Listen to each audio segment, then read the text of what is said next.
Hello, hello. I am Karen Jean-François, and this is the Women in Data podcast. A podcast where every other week I interview some of the most inspiring women working in data. They discuss how data is used in various industries, share their knowledge and experience in the field, and equip you with tips to help you overcome challenges on your career and feel great. Let's get straight to it. Happy New Year! I hope you had a lovely break. This time around, I did not get stuck in London because of COVID, and that was amazing. But I am so glad to be back today on the Women in Data podcast with Diana Akanho, managing consultant for data and AI advisory at Capgemini, to talk about how to figure out your next step.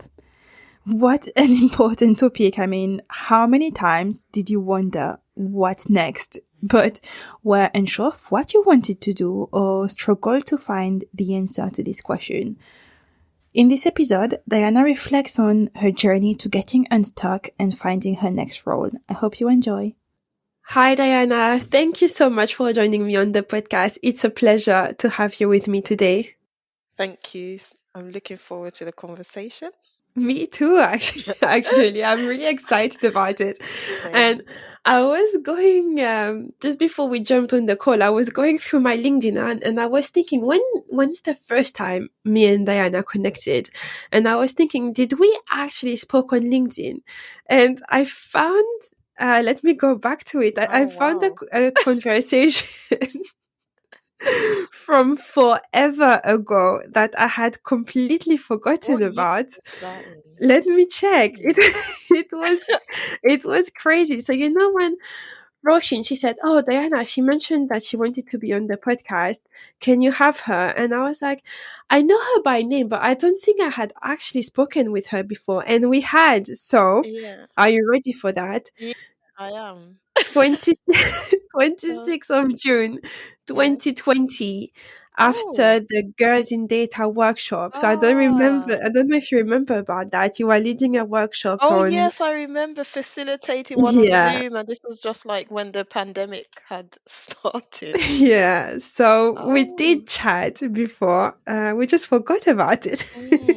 Interesting. There's the data trail. Exactly. We are going to talk about a topic that's very close to my heart, and it's about really figuring out what you want to do with your career, what's your next step, and all these things. And very often, people tend to think that they need to have everything figured out, and that might be the case. That might not be the case, depending on who you speak with. But that's definitely something that a lot of us struggle with, especially working in a field that moves so fast. But before we get into this topic, can I invite you to introduce yourself? Sure. So I'm Diana Akanho. I'm currently working at Capgemini as a managing consultant, so within the data strategy team. And key responsibilities involve really problem solving for clients. And that's an area that I really like and I feel comes quite natural to me. And it's really great within consultancy because you get to work on different projects. Although I'm just new, I've only been here for 3 months, so I'm on my first project. But just speaking like holistically, in terms of consulting, you do get to problem solve and thinking about how you can solve their problems using data, using technology, and really working collaboratively with the client to really get the best results. So I guess we'll dig more into kind of how I found my way there, but I'm just touching upon, I guess, some of the elements that I like. Yeah, and that's the most important part of the job, isn't it? The ones that you liked. But before you moved into that job, basically, you felt like you were not really where you wanted to be. No, I wasn't. It's so difficult when you think about your career, and I reflect and think about the different roles that I've had. So like over the past 10 years, I have worked in like data research related roles from like tech startups, NHS media agencies, not for profit where I was previously, but like a whole range of sectors. Mm. and applying data, because obviously data exists everywhere. And it's nice to have that different experience and solving different problems. That's what I liked. But I guess it's for me also reaching to a point where I'm thinking, okay, what is my next step and where do I want to go? And thinking about the skills that I have learned across the years, what I felt came natural to me, what I liked. But then also, I was quite conscious when thinking about my next move and my next role that it just wasn't something mechanical that I did. So I think sometimes you can find yourself just jumping to a next role because maybe 9 times out of 10 or 10 times out of 10, they're going to offer like a much better Mm. salary, similar role, you can do it. It's not much of a challenge. So it's just easy to say, okay, yes, okay, I'm not happy where I am. I'm going to go and jump and do this role. But I was just like, I don't want to jump and do a role and then in the next 6 months be in the same position again. So for me, it's quite funny because when I was just reflecting and thinking about what I wanted to do next, I was thinking about, as I mentioned, the type of skills I like and what I thought came natural to me. So some of the things that I identified was I really like problem solving. I was really interested, I'm still interested in the whole tech ecosystem. So looking at startups and scale ups in the tech space. And I was interested in, I think that part of that and where I was working previously also just opened my eyes a lot more to the venture capital world and how that works. And I was quite interested in that because you do have the element of meeting the founders. You get to see the type of problems that they're trying to solve, what motivates them. And I like that interaction, like that people interaction, but also to help them as well get to like their next step. So that was something that I considered as well as a possible role. So, is that something that you figured out by yourself? Because I know when I had this big thinking about what it is that I wanted to do next, Yeah. and in the end, it turned out that what I wanted to do next at that time, Yeah. that was probably 3 years ago. Okay. At that time, it was still stay at Carlytics, but doing something Okay. a bit different.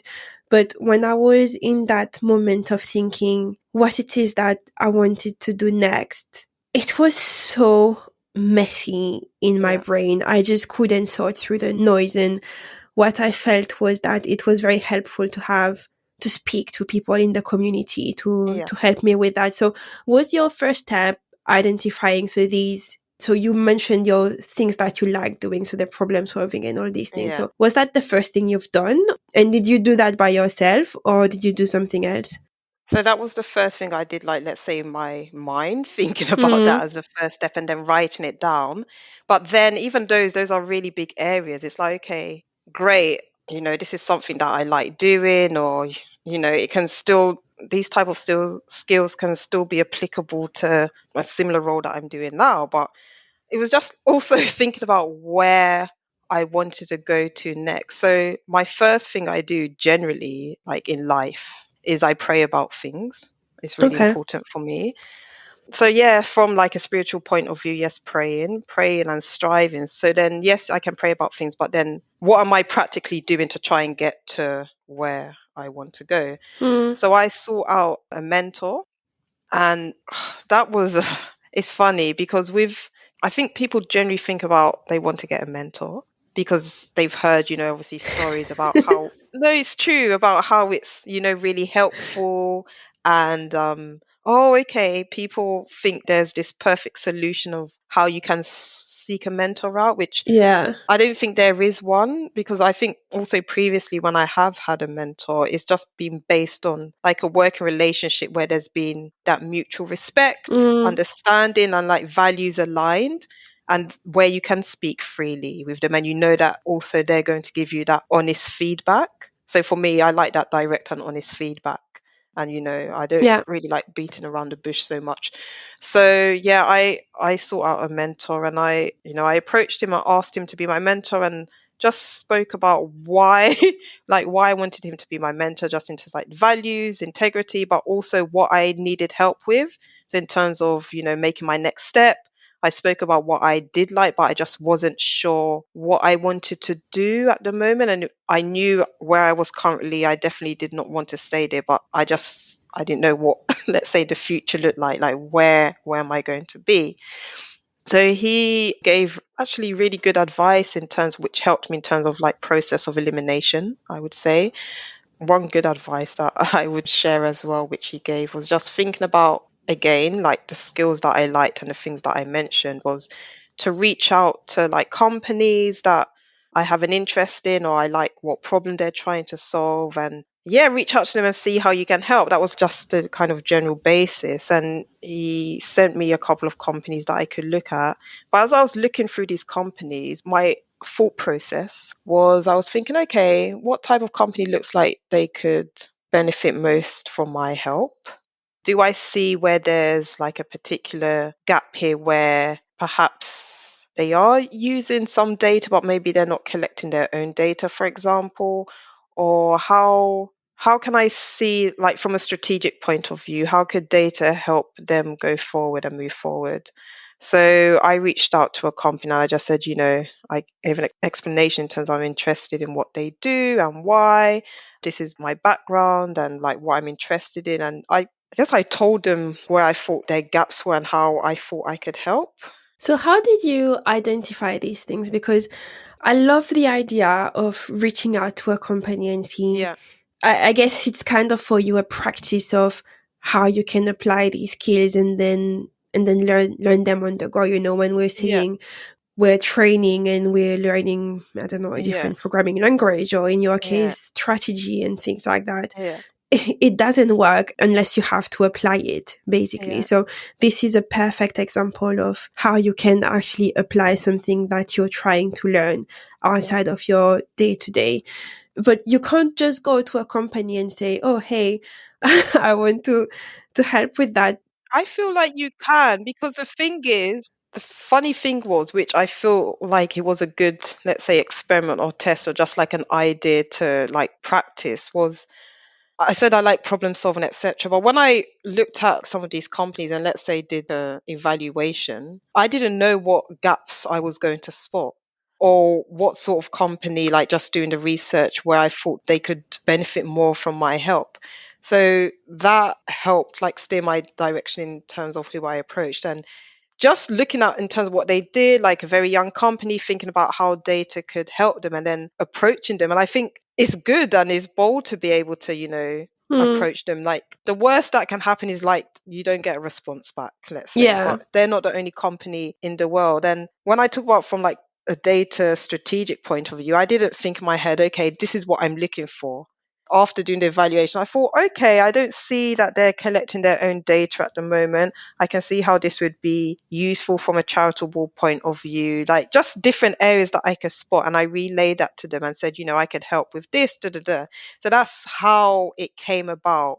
So then that, obviously in hindsight, now I see that's part of like, let's say, consulting skills that Mm, came together. But at that time, I wasn't even thinking about that. At that time, actually, I thought, okay, maybe going down the investor route was probably down my line. That's what I was thinking.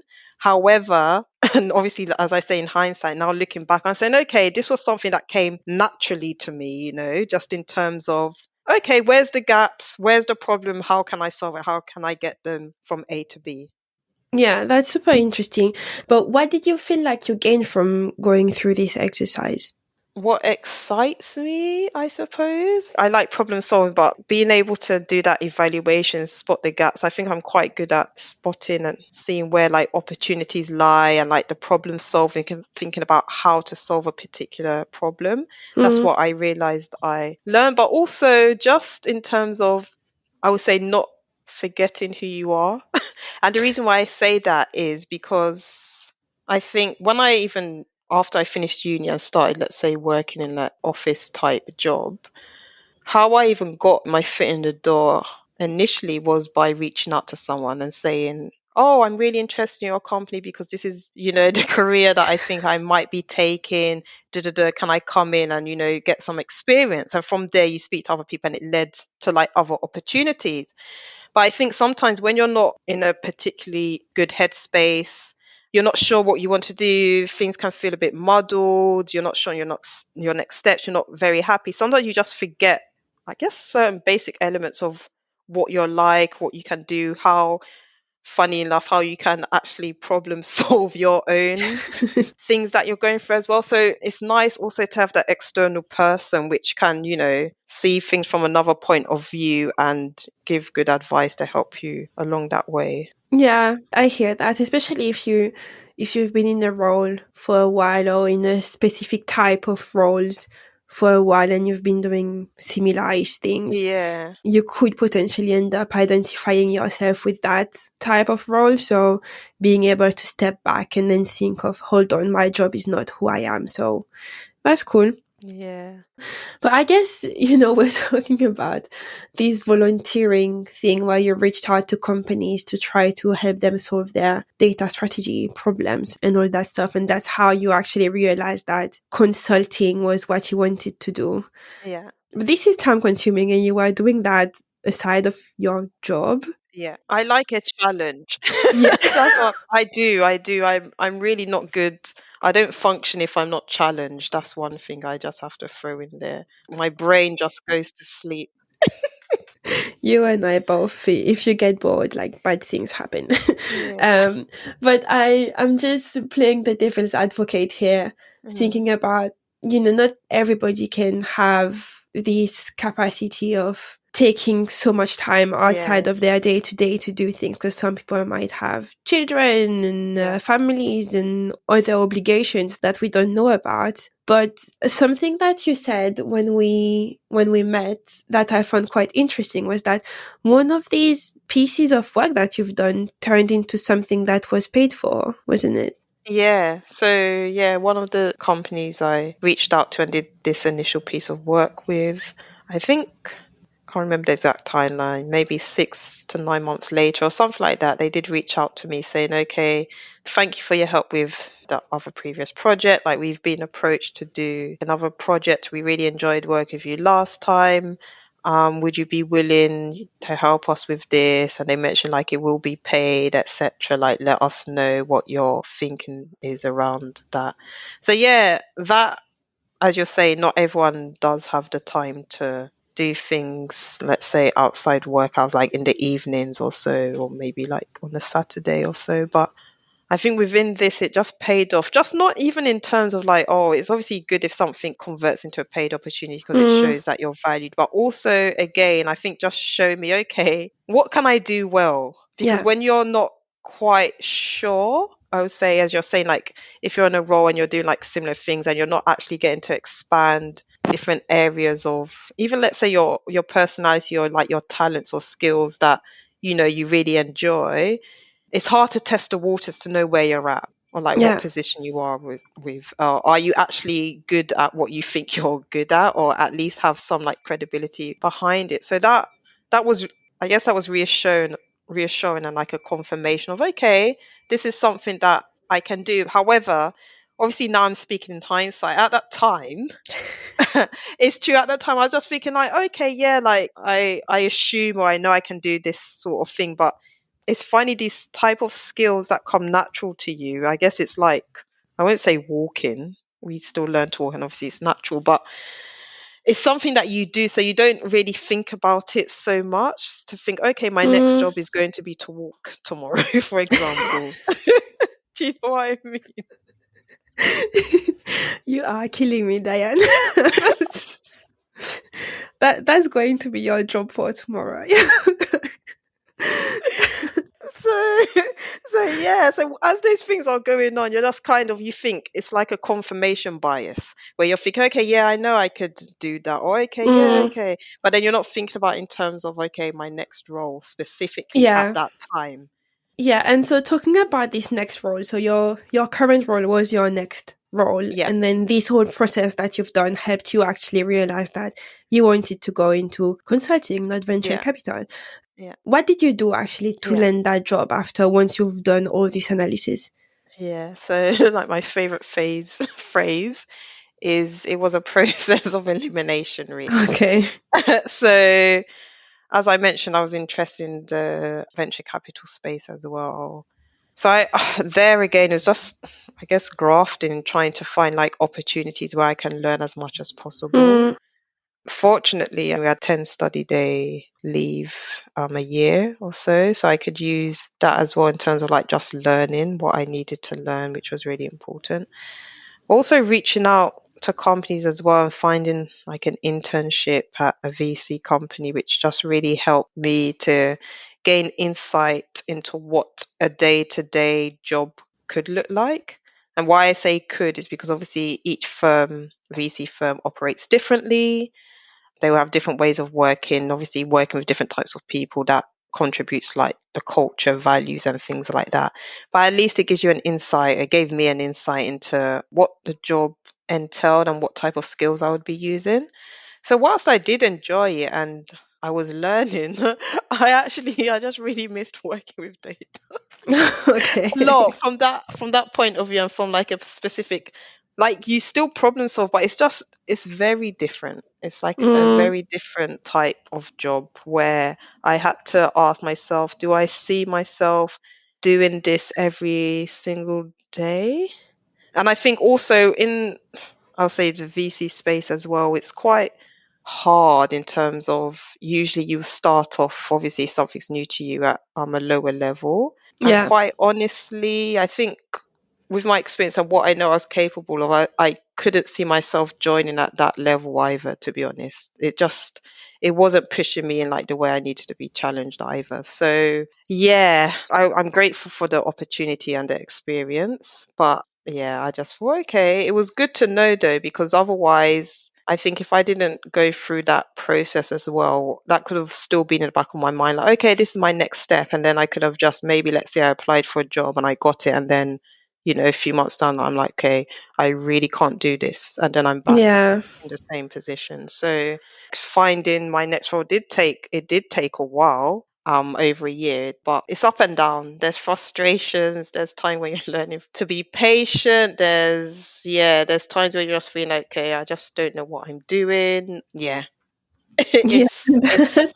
It's tricky, and I think it's particularly as you're getting older and you just don't want to. It's not like just in your first few years of graduating where you're just thinking about, oh, experience.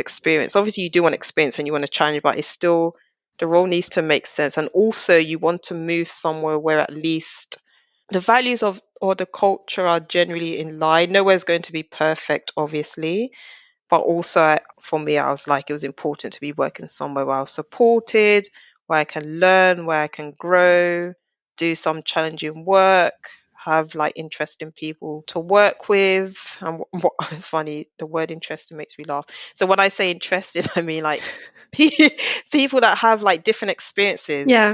People may all have like a love for data and technology, but maybe someone's come from an academic background. Maybe someone has been doing consulting all their life or come from like industry from another type of company, Mm, but there's different things to learn from different people. And it was really important for me to be in an environment where I can really learn from one that, another. yeah, I guess what we're looking for here is a diverse environment. I feel like we have some similar needs in terms of what we want from our roles. Yeah. But so, what would you say for you were the key things that helped you succeed in this getting unstuck and figuring out what you wanted to do? Oh, it's a good question. I feel like I've covered some of that, but I would say not to, I'll say generally not to be afraid to come out of your comfort zone and not to just do things that, I don't know, sometimes people are looking for jobs and all they do is go on LinkedIn, and if they don't see something, they think, okay, that's game over. Hmm. It's not. And I think also talking to people as well. So yes, I spoke to my mentor in terms of, he helped in terms of like just that process. But even like the women in data community, for example. So like I spoke to Claire and I said, like I'm looking for like my next role, etc. Even at that time when I spoke to her, I didn't know exactly what I wanted to do. Hmm. Yeah, I think it just helps. Sometimes you just don't know what will come out of it. But I think being quite open in communication, it's okay not to know as well. You're not always going to have the answers. I love that. Yeah, and people more often than not are actually willing to help. And I think one thing which was quite tricky actually when you speak to people and you say, okay, I'm looking for my next role or whatever. And this is where it was tricky because people were very willing to help, but they're just like, if you're specific and then I kind of know what to, let's say, help you with or what type of role that you want to do, then I can point you in that right direction. But when you're at that point in time when you actually don't know, it's kind of like, well, I can't actually give you like a specific answer at the moment because I don't even know myself. So yeah, people are willing to help, but sometimes if you're, as we've been speaking about, like becoming unstuck and trying to find what that next role is and the process along those lines, you're not always going to have that answer, and it's okay. And I just think it's more important to spend time also doing your due diligence, severe due diligence on a company before you join. Definitely. And well, thanks for sharing that. And to close the episode, Yeah. is there anything that you read, watch, or listen to that helps you in your career and personal development? Yeah, so there's many things. It's like I read I'll say random articles on Harvard Business Review sometimes. One thing that I was reminded of from my mentor actually was Google Scholar, and you can look at papers, what academics are researching at the moment on any area that you're particularly interested in, seeing like how far like research has gone. So that's really helpful in terms of just thinking. I would say it's such a common phrase saying outside the box, but just thinking and just seeing like what other ideas are out there, what sort of things people are trying to work on, what they're researching, what's going on the academic space as well, because it's quite segmented from industry as well. So I think that helps. And then also like just reading like Bible verses as well just helps with, I would say, the general motivation day to day to like just keep going, and there's hope beyond me. Thank you so much for joining me on the podcast today, Dana. It was a pleasure to have you.